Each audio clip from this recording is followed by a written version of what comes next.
Transitive and intransitive verbs, made easy. A transitive verb needs to transfer its action to someone or something, like an object. In essence, transitive means affecting something else. Now, how do you identify a transitive verb? Well, that's a very good question. If I say, "Please bring a bottle of wine," well, you know what to do. In this sentence, the verb bring is transitive. Its object is the wine, the thing that is being brought. Without an object of some kind, this verb cannot function. If it was only "please bring," you automatically think bring what or whom. The question raises itself because the meaning of bring demands it. Here are some more examples of transitive verbs and their objects. The boy carries books to school. So what is the verb? Carries. He carries what? Books. Julie picked blueberries. What's the verb? Picked. And what did Julie pick? Blueberries. Could you carry the bike for me? The verb? If you said carry, that's right. And carry what? The bike. I caught a cold. What's the verb? Caught. And what did you catch? A cold. She loves dogs.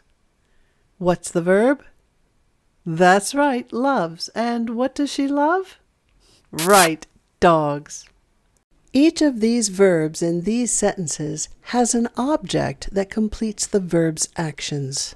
If the objects were taken out, the result would be illogical, and the reader would be confused. For example, she loves. She loves what? Carry. Carry what? Julie picked. What? Her nose? As you can see, without the object, you are confused. So, how do you identify an intransitive verb? That's another good question. An intransitive verb is the opposite of a transitive verb. It does not require an object to act upon. For example, they danced. She ran. He ate. They played. And none of these verbs require an object for the sentence to make sense. And all of them can end a sentence. Some imperative forms of verbs can make comprehensible or understandable one-word sentences. For example, run, sing, don't, eat. A number of English verbs can be only intransitive. Well, that is, they will never make sense paired with an object. Two examples of intransitive only verbs are arrive and die. You can't arrive something. You certainly can't die something. Well, not that kind of die. This kind of die. Are you ready to hear this one? Some verbs can be both. That's right. The key is that many verbs can be classified as either transitive or intransitive, depending on how they are used in a sentence.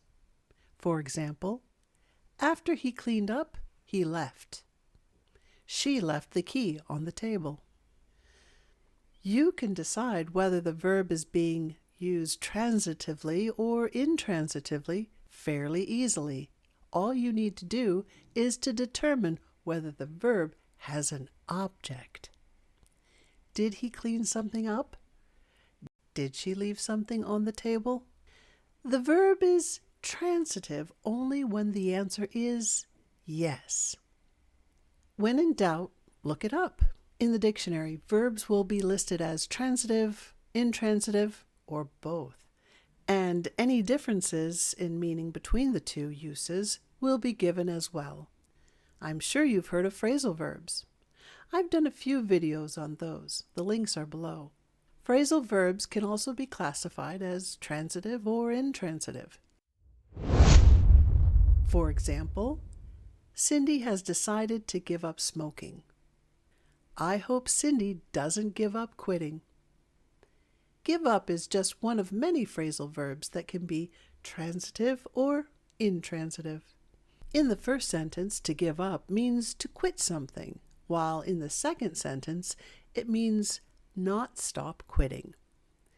Here's another one. Our plane will take off in 10 minutes. I usually take off my shoes on a long flight. In the first sentence, take off means to leave the ground, while in the other sentence, take off means to remove something. Do you see which one is transitive and which one's intransitive? Remember, just ask yourself, did this person take something off? And if the answer is yes, then right, it's transitive.